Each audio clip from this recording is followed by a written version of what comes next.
Hello प्यारे बच्चे, नमस्कार। मैं संदीप तोमर आपकी अपनी कोचिंग आकाशदीप में आपका स्वागत करता हूं और उम्मीद करता हूं सभी बच्चे अच्छे होंगे और अपने एग्जाम की तैयारी अच्छे से कर रहे होंगे। तो जैसा कि आप सभी बच्चों को पता है, ये हमारा नया चैनल है, तो कृपया इस चैनल को लाइक शेयर एंड सब्सक्राइब करें और बेल आइकन को दबाना ना भूलें, जिससे कि आने वाली सारी वीडियो की नोटिफिकेशन आपको प्राप्त हो सके। पिछली वीडियो में हमने पढ़ा वैद्युत द्विध्रुव की निरक्षीय स्थिति में वैद्युत क्षेत्र की तीव्रता। वो मैंने आपको थोड़ा बाद में छोड़ दिया था होमवर्क के तौर पर, तो जिन बच्चों ने किया है उनके लिए ठीक वो चेक करके देख लेंगे। मैं लास्ट में जो जितना बचा हुआ था वो अब कंप्लीट करने वाला हूँ, तो जिन बच्चों ने कर लिया वो एक बार चेक करके देखेंगे उन्होंने गलत तो नहीं किया है, और जिन्होंने नहीं किया है वो आगे कर लेंगे कंप्लीट। ठीक है, तो चलो शुरू करते हैं बिना आपका समय बर्बाद करे हुए। है और जिनके बीच की दूरी क्या है, L और L 2L है। द्विध्रुव के मध्य बिंदु से निरक्षीय स्थिति में एक बिंदु P है जिस पर हमें वैद्युत क्षेत्र की तीव्रता ज्ञात करनी है। इसके लिए क्या करते हैं, ठीक है, तो इसमें बोलते हैं माइनस क्यू आवेश कारण वैद्युत क्षेत्र की तीव्रता। ठीक है, सबसे पहले इसके लिए क्या करते हैं, इन आवेशों को इस बिंदु से मिला लेते हैं। ये वाले आवेश है, इसको इस बिंदु से मिला लिया। ये हम पिछली वीडियो में कंप्लीट कर चुके हैं। किस टाइप से हमने डायरेक्शन निकाली थी, प्लस आवेश के कारण वैद्युत क्षेत्र की तीव्रता इसी वाली लाइन पे आगे की तरफ हो जाती है, माइनस के कारण माइनस की तरफ हो जाती है। तो इसको अच्छी तरीके से हमने प्रॉपर रूप से पढ़ा था। तो लास्ट में आकर के आया था वैद्युत क्षेत्र की तीव्रता E बराबर में आया था 1/4πε0 इंटू, ठीक है, 2q बटे में r² प्लस L² और इंटू में L/√r² प्लस L²। ये था लास्ट में जाकर के, ये प्रूफ हुआ था। तो इससे ही हम आगे बढ़ने वाले हैं। ठीक है, इसमें मैंने बताया था कि यहाँ पर 2qL कहीं लिखा हुआ दिखाई दे रहा है, तो उसको हम क्या करेंगे, उसे गायब कर देंगे और उसकी जगह वैद्युत द्विध्रुव आघूर्ण P को लिख देंगे। और जहां पर L² दिखाई दे रहा है उसे भी छोड़ देंगे, उसे गायब कर देंगे इक्वेशन से। कारण यही है कि L बहुत ज्यादा छोटा है R के मुकाबले में, तो L² और ज्यादा छोटा हो जाता है R² के मुकाबले में, क्योंकि हमें पता है अगर हम छोटी संख्या का स्क्वायर करते हैं तो वो और ज्यादा छोटी हो जाती है, अगर हम बड़ी संख्या का स्क्वायर करते हैं तो और ज्यादा बड़ी हो जाती है। तो इस वजह से L² और ज्यादा छोटा हो जाता है मुकाबले में R² के। तो L² को छोड़ते हैं तो हम लिख देंगे L बहुत ज्यादा छोटा है किससे, R से, तो L² और ज्यादा छोटा हो जाएगा किससे, ठीक है, R² से। तो L² को, L को नहीं छोड़ना है, L² को छोड़ने पर, ठीक है, छोड़ने पर, जब L² को छोड़ेंगे तथा वैद्युत द्विध्रुव आघूर्ण, ठीक है, वैद्युत द्विध्रुव आघूर्ण P से लिखा जाता है, तो Q × 2L जहां पर भी दिखाई देगा उसकी जगह क्या लिख देंगे, हम P रख देंगे। वैद्युत द्विध्रुव आघूर्ण Q × 2L बराबर P रखने पर, जब रखेंगे तो वैद्युत क्षेत्र की तीव्रता की वैल्यू क्या प्राप्त होगी वो देख लेते हैं। वो होता है 1/4πε0 और 2qL की जगह तो हमें P रख देना है, Q × 2L दिखाई दे रहा है, Q × 2L, 2qL बातें की, ठीक है, इंटू में P हो जाएगा, ये R² हो जाएगा, L² को तो हम छोड़ देंगे और अंडर रूट में भी क्या हो जाएगा, अंडर रूट में हो जाएगा R², स्क्वायर से अंडर रूट कैंसिल हो जाएगा, तो E बराबर में आ जाएगा निकल करके 1/4πε0 इंटू क्या हो जाएगा ये P/r³। तो अक्षीय और निरक्षीय स्थिति में बस 2 का फर्क होता है। अक्षीय स्थिति में वैद्युत क्षेत्र की तीव्रता हमने देखा था यहाँ पर 2 आती थी, और निरक्षीय स्थिति में वैद्युत क्षेत्र की तीव्रता में यहाँ पर 2 नहीं है। ठीक है, इतना ध्यान रखना है, दोनों के सूत्र को रखना, याद रखना बहुत ज्यादा आसान पड़ जाता है अगर हम कंपैरिजन से पढ़ते हैं तो। ठीक है, तो इतना जिसका आया है वो ठीक है। एक समान वैद्युत क्षेत्र में, ठीक है, एक समान वैद्युत क्षेत्र में, ठीक है, वैद्युत क्षेत्र में द्विध्रुव पर लगने वाला, ठीक है, द्विध्रुव पर लगने वाला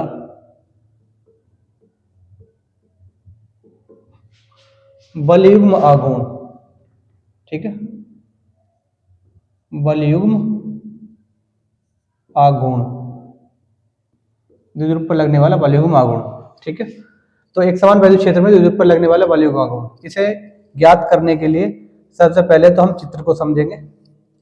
ठीक है, इसमें क्या मानते हैं, एक समान वैद्युत क्षेत्र ई मानते हैं सबसे पहले, और उसमें वैद्युत द्विध्रुव को थीटा कोण पर रखा जाता है।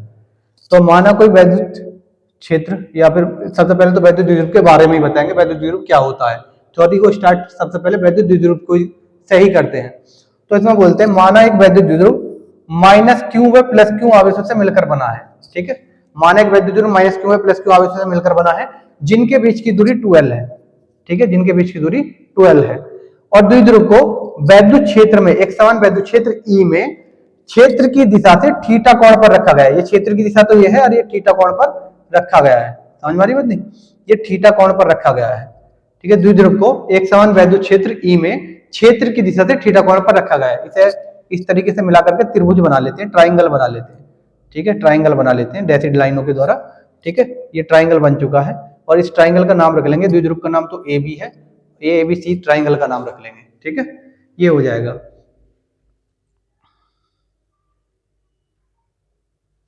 आगे समझ में? तो इसमें जिस तरीके से हमने चित्र बनाया है उस तरीके से हम थ्योरी लिखेंगे। ठीक है, माना एक वैद्युत द्विध्रुव माइनस क्यू व प्लस क्यू आवेशों से मिलकर बना है, जिनके बीच की दूरी 12 है। वैद्युत द्विध्रुव को एक समान वैद्युत क्षेत्र ई में क्षेत्र की दिशा से थीटा कोण पर रखा गया है। ठीक है, वैद्युत द्विध्रुव को एक समान वैद्युत क्षेत्र ई में क्षेत्र की दिशा से थीटा कोण पर रखा गया है। तब इस कारण द्विध्रुव के प्लस क्यू आवेश पर वैद्युत क्षेत्र की दिशा में बल लगता है, तथा माइनस क्यू आवेश पर वैद्युत क्षेत्र से विपरीत दिशा में बल कार्य करने लगता है। तब इस प्रकार वैद्युत द्विध्रुव पर एक बलयुग्म आघूर्ण कार्य करने लगता है।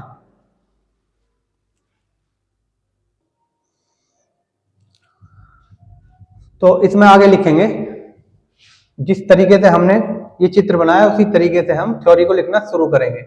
माना एक वैद्युत द्विध्रुव, माना एक वैद्युत द्विध्रुव, ठीक है, द्विध्रुव, ठीक है, माना एक वैद्युत द्विध्रुव माइनस क्यू व प्लस क्यू आवेशों से मिलकर बना है, आवेशों से मिलकर बना है। ठीक है, थ्योरी को इस तरीके से लिखते हैं जैसे जैसे चित्र बना है। ठीक है, आवेशों से मिलकर बना है, जिनके बीच की दूरी 12 है, जिनके बीच की दूरी 12 है। ठीक है, वैद्युत द्विध्रुव माइनस क्यू और प्लस क्यू से मिलकर बना, बीच की दूरी क्या है? 12 है। द्विध्रुव को एक समान वैद्युत क्षेत्र ई में, एक समान, ठीक है, वैद्युत क्षेत्र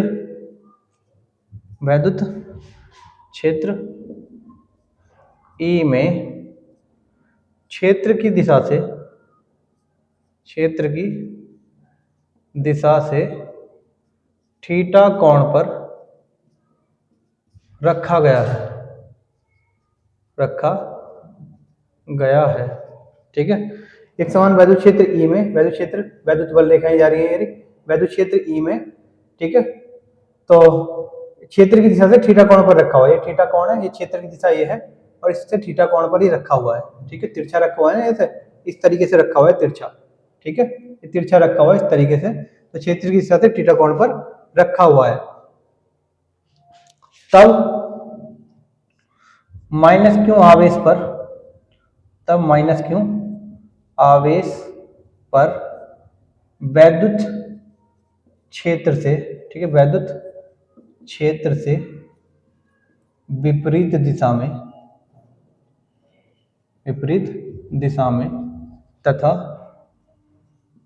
प्लस क्यू आवेश पर वैद्युत क्षेत्र की दिशा में, ठीक है, वैद्युत क्षेत्र की दिशा में, ठीक है, दिशा में एक बलयुग्म आघूर्ण कार्य करने लगता है।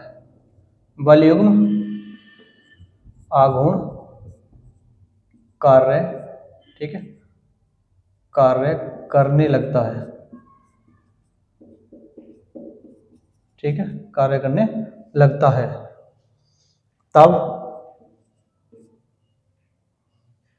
बलयुग्म आघूर्ण बराबर, ठीक है, बलयुग्म, जो बलयुग्म में लगता है, ठीक है, दो बल लगेंगे ना, माइनस क्यू आवेश पर तो वैद्युत क्षेत्र से विपरीत दिशा में। ठीक है, माइनस क्यू आवेश है ये वाला, माइनस क्यू आवेश है इससे विपरीत दिशा में बल लगेगा, और प्लस क्यू आवेश पर वैद्युत क्षेत्र की दिशा में, तो ये इस पर बल युग्म आघूर्ण कार्य करने लगेगा। कुछ सोचो, मैं इसको इधर की तरफ खींचता हूँ, इसको इधर की तरफ खींचता हूँ, तो ये कहते हैं इधर की तरफ ऐसे घूमने नहीं लग जाएगा, ठीक है, तो इसे बोलते हैं बल युग्म आघूर्ण। बल युग्म का मतलब दो बल लगे हुए हैं, युग्म का मतलब जोड़ा, युग्म का मतलब होता है जोड़ा, तो बल जोड़े से लगे हुए हैं, ठीक है, और वो आघूर्ण मतलब घुमाने का कार्य कर रहे हैं, ठीक है नहीं, तो बल युग्म आघूर्ण कार्य करने लगता है, तो बल युग्म आघूर्ण क्या होगा? तो मैंने जैसा कि बताया था कि आघूर्ण नामक शब्द कहीं पर भी आता है तो वहां या तो बीच की दूरी से गुणा करते हैं, लंबवत दूरी से करते हैं, ठीक है। तो जब हमें द्विध्रुव आघूर्ण पढ़ा था तो वहां बीच की दूरी थी, तो बीच की दूरी से गुणा करा था, और अब ये बलयुग्म आघूर्ण है, ठीक है। तो बलयुग्म आघूर्ण में क्या होगा? वैद्युत बल, कौन सा बल लग रहा है यहाँ पर? वैद्युत बल गुणा लंबवत दूरी, ठीक है, लंबवत दूरी, सही है, वैद्युत बल गुणा लंबवत दूरी। तो यहाँ पे बलयुग्म आघूर्ण को टाउ से लिखेंगे, वैद्युत बल को एफ से लिखेंगे, इनटू लंबवत दूरी। यहाँ पर लंबवत दूरी कौन सी है? बी से लेकर सी तक की दूरी तो लंब है, यहाँ पर इस तरीके से दूरी तय करेगा ये लंब की तरह, तो लंबवत दूरी होगी बी सी, ठीक है, और इसे इक्वेशन फर्स्ट मान करके यहीं छोड़ देंगे, ठीक है। बलयुग्म आघूर्ण को टाउ से लिखा है, एफ गुणा बी सी हो जाएगा। तो इसमें लिखेंगे वैद्युत वैद्युत क्षेत्र की परिभाषा से, ठीक है, वैद्युत क्षेत्र की परिभाषा से, ठीक है, वैद्युत क्षेत्र की परिभाषा से क्या होता था? E बराबर एफ अपॉन क्यू, ई बराबर एफ अपॉन क्यू। तो यहां से वैद्युत बल निकालेंगे तो वैद्युत बल की वैल्यू कितनी हो जाएगी? वैद्युत बल एफ बराबर में कितना होगा? क्यू इंटू ई, तथा त्रिभुज एबीसी में, त्रिभुज एबीसी में कितना होगा? ठीक है, त्रिभुज एबीसी में, अब खुद देखो, इसमें कर्ण तो हमें पता है त्रिभुज में, और लंब हमें निकालना है, तो लंब बटे कर्ण क्या होता है? साइन थीटा, तो साइन थीटा लेंगे हम, तो साइन थीटा कितना हो जाएगा? साइन थीटा बराबर में लंब कितना है? बीसी, और कर्ण कितना है? 2l, तो बीसी बटे 2l हो जाएगा, बीसी की वैल्यू निकालूंगा मैं यहाँ से, तो बीसी बराबर में कितना होगा? 2l साइन थीटा, ठीक है। दोनों मान समीकरण फर्स्ट में रख दो, ठीक है, दोनों मान किस में रखेंगे? समीकरण फर्स्ट में रखने पर, समीकरण, ठीक है, समीकरण फर्स्ट में दोनों मान रख दो, ठीक है, दोनों मान रखने पर, ठीक है, समीकरण फर्स्ट में दोनों मान रखने पर, तो मैं इधर लिख देता हूँ बची बची डेरिवेशन को। तो यहाँ पर टाउ इज इक्वल टू कितना होगा? एफ की जगह तो क्यू ई हो जाएगा, और बी सी की जगह हो जाएगा 2l साइन थीटा, जैसा कि हमने यहाँ से ज्ञात कर चुके हैं हम, ठीक है। ई बराबर एफ अपॉन क्यू था, एफ बराबर क्यू इंटू ई हो गया, और त्रिभुज एबीसी में साइन थीटा की वैल्यू निकाली तो बीसी की वैल्यू आ गई 2l साइन थीटा। तो टाउ इज इक्वल टू में कितना होगा? क्यू और 2l जहां चमकेंगे वहां पर हम क्या रख सकते हैं? पी रख सकते हैं, द्विध्रुव आघूर्ण। तो यहाँ पर क्यू इंटू 2l फिर चमक गया हमें, तो इसकी जगह हम रख देंगे पी, और जो बचा कुचा उसे ऐसा कैसे लिख देंगे? ई साइन थीटा, ठीक है, और यहाँ पर लिख देंगे चूंकि Q इंटू 2l बराबर क्या होता है? ठीक है, Q इंटू 2l बराबर क्या होता है? P होता है। समझ में आ रही बात नहीं? चूंकि, सही है, ये चूंकि है, बस यही होता है फॉर्मूला। ये डेरिवेशन कंप्लीट हो चुकी, ठीक है, ये छोटी सी डेरिवेशन थी तो शायद 3 नंबर में पूछी जा सकती है। पहला क्वेश्चन आता है कि हीलियम नाभिक पर या अल्फा कण पर बोल सकता है, अल्फा कण पर आवेश ज्ञात करो, ठीक है, ज्ञात करो। तो अल्फा कण किसे बोलते हैं? 2He4 को बोलते हैं, 2He4 को बोलते हैं अल्फा कण। तो हमें इसके ऊपर से कोई मतलब नहीं है, ये तो परमाणु बाहर है, इसे हमें परमाणु क्रमांक से मतलब है, क्योंकि हमें इलेक्ट्रॉन की संख्या चाहिए। तो इलेक्ट्रॉन की संख्या कितनी है इसमें? ठीक है, इलेक्ट्रॉन की संख्या, इलेक्ट्रॉन की संख्या n से लिखी जाएगी, n बराबर जितना इसका नंबर दे रखा है वो लिखना है, n बराबर 2 दे रखा है, ठीक है। और इलेक्ट्रॉन का आवेश, ठीक है, इलेक्ट्रॉन का आवेश E की वैल्यू कितनी है? 1.6 गुणा 10 की पावर माइनस का 19, इतना फिक्स होता है, ठीक है। तब इलेक्ट्रॉन जब तब अल्फा कण पर आवेश की मात्रा अगर हमें निकालनी है तो अल्फा कण पर आवेश Q इजिकल टू में कितना होगा? n इंटू ई। तो Q इजिकल टू में n की वैल्यू कितनी दे रखी है? 2, और E की वैल्यू 1.6 गुणा 10 की पावर माइनस का 19। तो Q की वैल्यू हो जाएगी, दोनों की मल्टीप्लाई करके 3.2 गुणा 10 की पावर माइनस का 19। ठीक है, क्वेश्चन आ सकता है किसी पदार्थ पर, ठीक है, किसी पदार्थ पर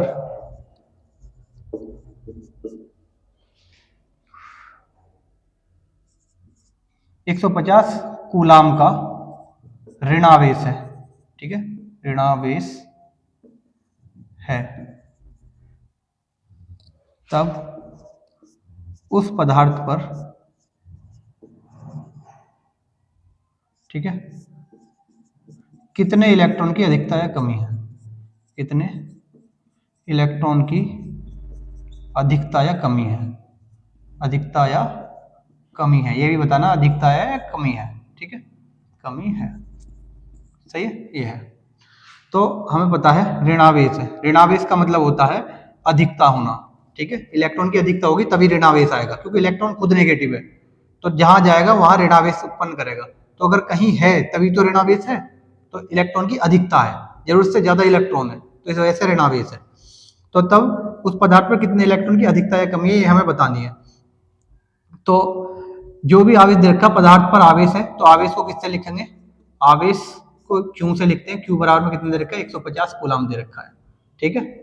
अब हमें इलेक्ट्रॉन की संख्या बतानी है, ठीक है, इलेक्ट्रॉन की संख्या, इलेक्ट्रॉन की संख्या, इलेक्ट्रॉन की संख्या, n की वैल्यू हमें कैलकुलेट करनी है, तो n equal to question mark, और e की वैल्यू पता होती है, फिक्स होती है 1.6 गुणा 10 की पावर माइनस का 19, ठीक है।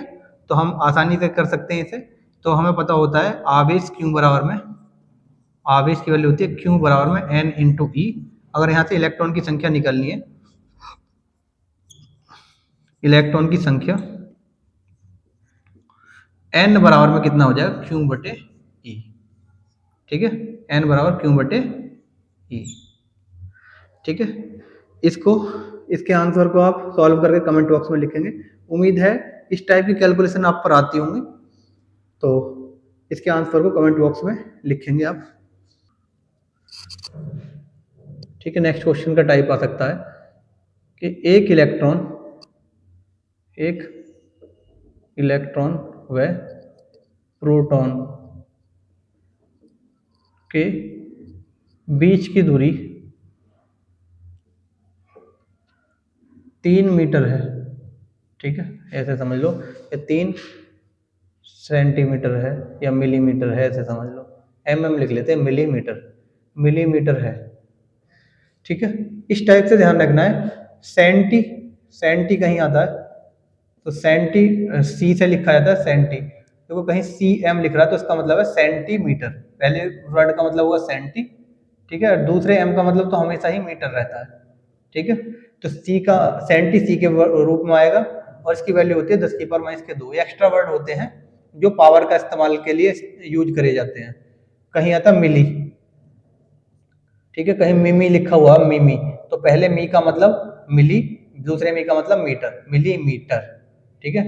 कहीं सेमी लिख रहा है, सेमी, ठीक है, सेमी, सेमी, तो पहले से का मतलब सेंटी, मी का मतलब मीटर, तो सेंटी एक एक्स्ट्रा वर्ड है जिसकी जगह 10 की पावर माइनस के 2 लिखा जाता है, मिली स्मॉल एम से लिखा जाता है, ठीक है, तो उसकी जगह 10 की पावर माइनस के 3, ठीक है। और माइक्रो, माइक्रो, ठीक है, माइक्रो ये होता है, माइक्रो होता है, ये माइक्रो यू की आकृति में होता है, ये 10 की पावर माइनस के 6 होती है इसकी वैल्यू, ठीक है।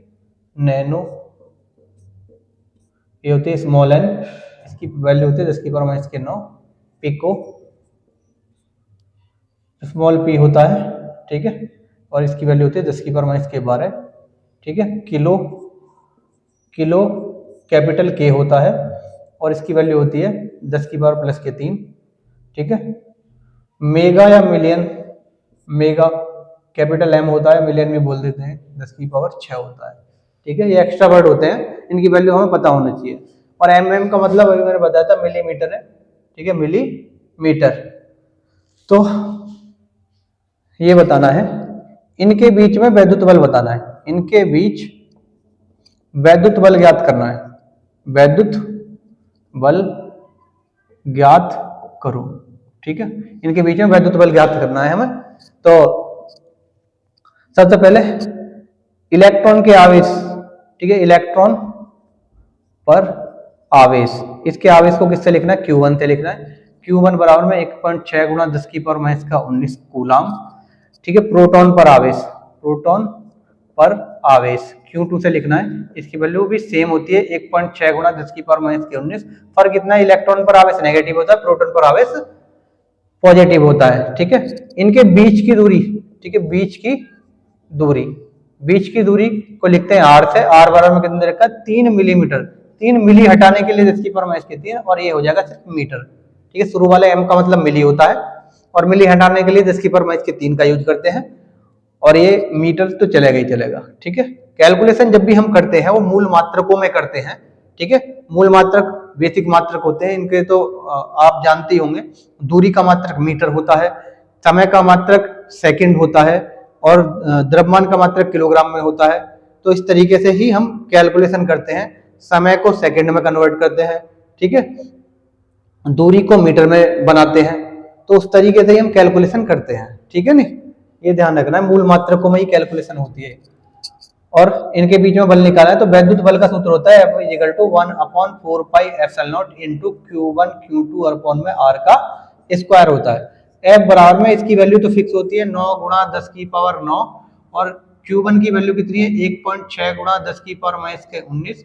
Q2 की वैल्यू कितनी दे रखी है? ये भी सेम है 1.6 गुणा 10 की पावर माइनस के 19 और बटे में दूरी कितनी है? 3 मिलीमीटर है तो 3 गुणा 10 की पावर माइनस के 3 और उसका भी स्क्वायर हो जाएगा। तो F बराबर में नेक्स्ट स्टेप में संख्याओं को अलग लिख लेंगे, पावर की कैलकुलेशन कर लेंगे।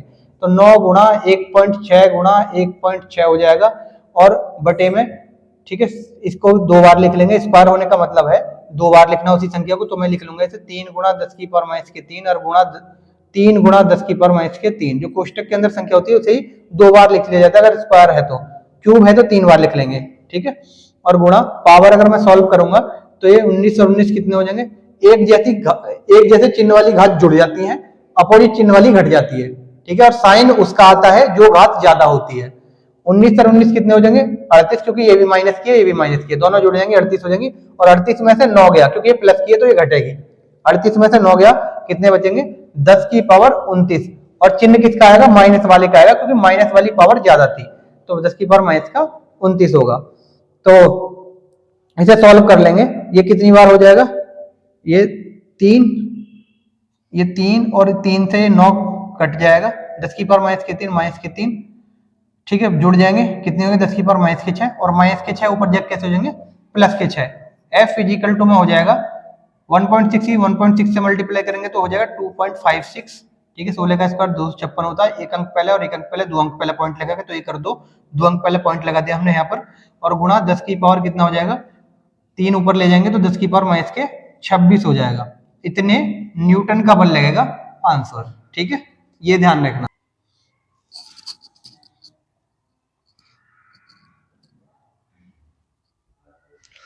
कोई क्वेश्चन पूछा जा सकता है वैद्युत द्विध्रुव से संबंधित, ठीक है, या फिर वैद्युत क्षेत्र की तीव्रता से संबंधित क्वेश्चन पूछा जा सकता है कि किसी, ठीक है, किसी बिंदु पर 2 माइक्रो कूलाम का आवेश रखा हुआ है।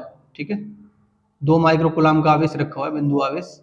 ठीक है, और इससे, इस आवेश से कितनी 15 या फिर ऐसे समझ लो 6 सेंटीमीटर की दूरी पर, ठीक है, 6 सेंटीमीटर की दूरी पर एक बिंदु P है जिस पर हमें वैद्युत क्षेत्र की तीव्रता ज्ञात करनी है। तो यहाँ पर वैद्युत क्षेत्र की तीव्रता E बराबर क्वेश्चन मार्क इस तरीके से पूछ लेगा। ठीक है, E बराबर क्वेश्चन मार्क, तो वैद्युत क्षेत्र की तीव्रता का मान पूछेगा।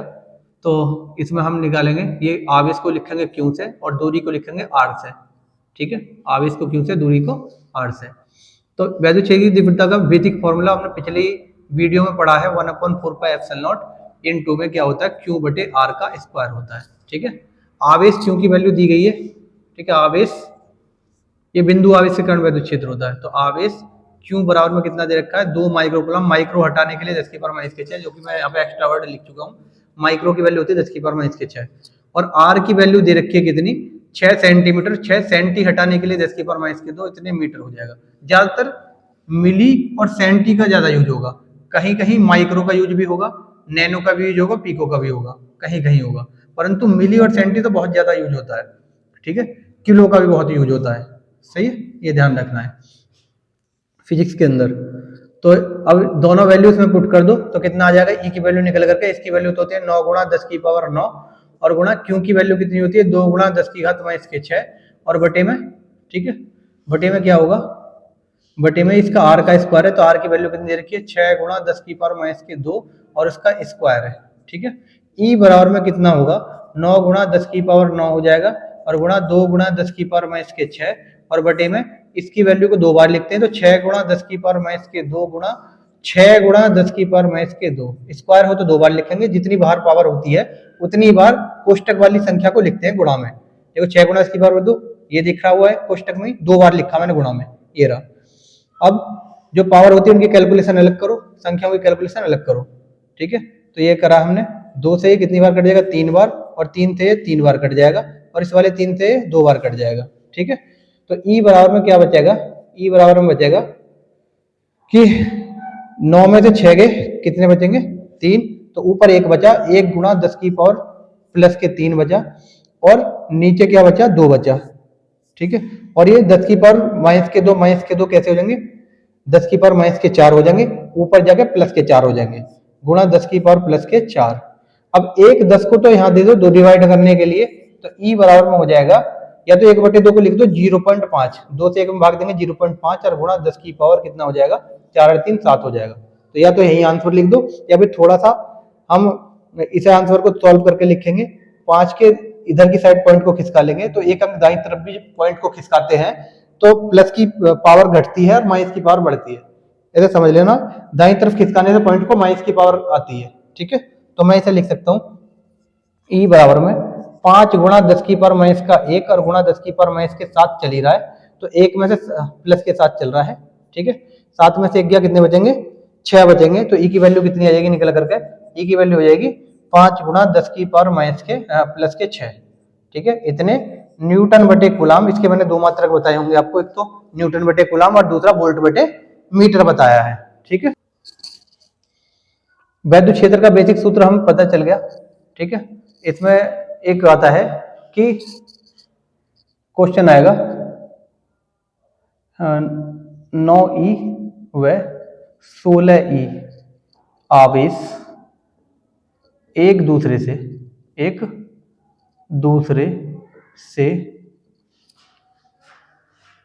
25 सेंटीमीटर की दूरी पर है, 25 सेंटीमीटर की दूरी पर है, ठीक है। इनको मिलाने वाली रेखा के, इनको मिलाने वाली रेखा के किस बिंदु पर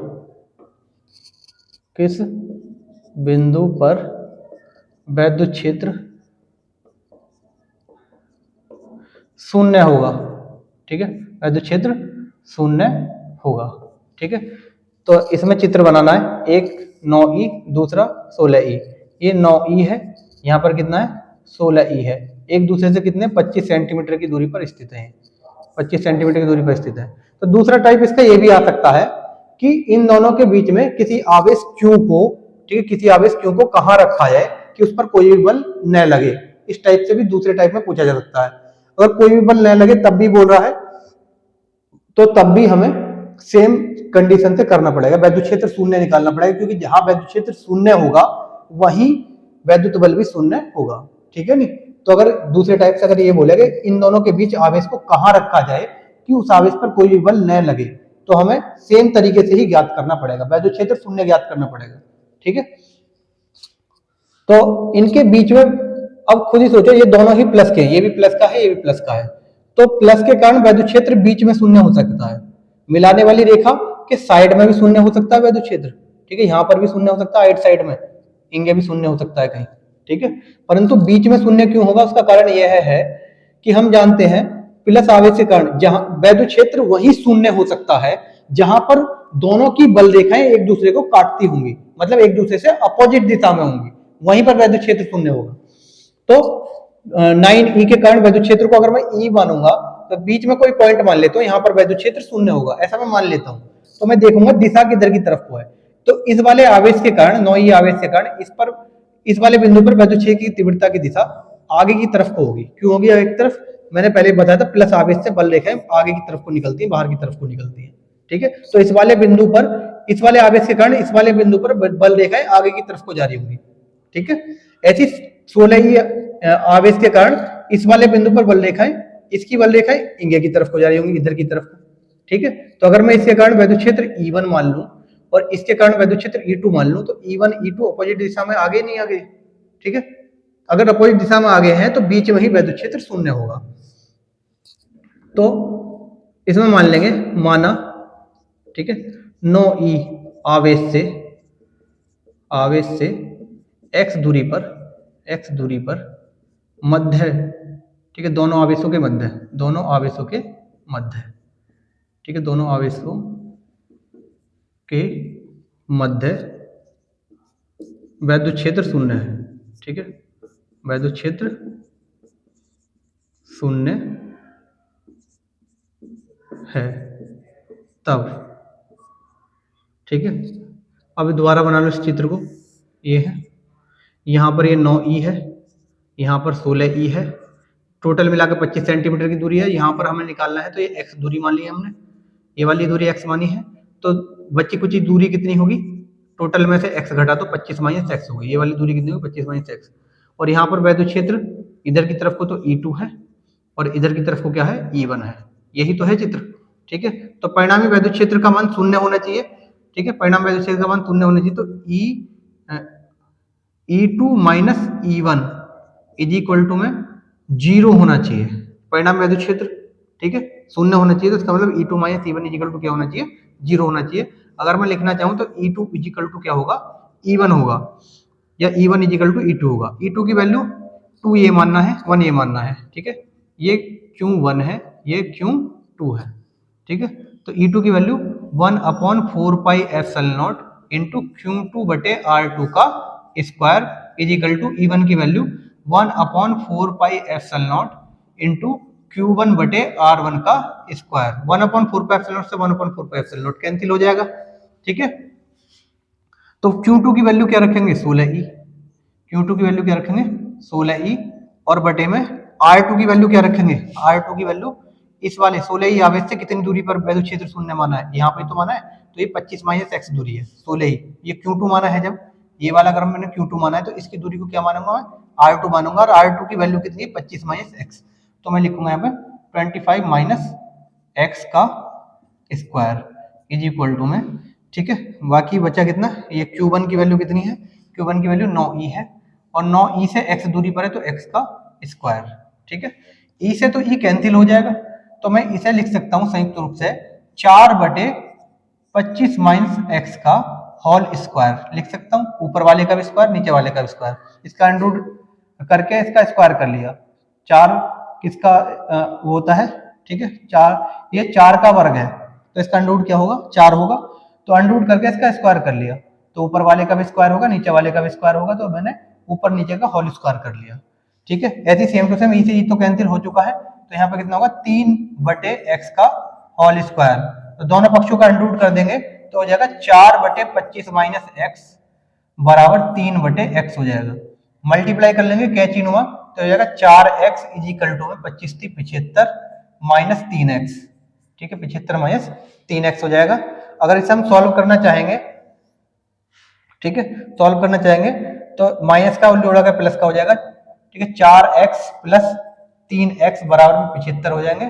ठीक है, और कितना हो जाएगा? 7x इज इक्वल टू में 75, और x की वैल्यू निकालेंगे तो 75 बटे 7 हो जाएगा।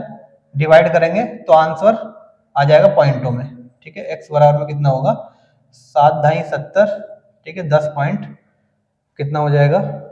7 सत्ते 49, 7 ढाई 70 हो जाएगा, बचे 5 पॉइंट लगा लिया जो बड़े 7 सत्ते 49, तो 10.7। ठीक है, और यहाँ पर एक बार चले जाएगा 10.71 सेंटीमीटर। ठीक है, आंसर कितना हो जाएगा? पॉइंट के 2 अंकों तक निकालेंगे तो 10.71 हो जाएगा। ठीक है, तो आज के लिए बस इतना ही, कल फिर मिलेंगे नए टॉपिक के साथ। और इसमें जो कुछ क्वेश्चंस बचे हुए हैं जो एग्जाम पॉइंट ऑफ व्यू से महत्वपूर्ण है, तो उनके लिए मैं कल वीडियो लेकर के आऊंगा नई, जो एग्जाम की दृष्टि से महत्वपूर्ण क्वेश्चन है उनको करवाने का प्रयास करूंगा, और हर संभव प्रयास ये रहेगा कि जो मैं कराऊं उसकी पेपर में आने की संभावना बहुत अधिक हो। ठीक है, तो विदा चाहूंगा आपसे, फिर मिलेंगे कल एक नए टॉपिक के साथ, नई वीडियो के साथ। तब तक के लिए नमस्कार, धन्यवाद।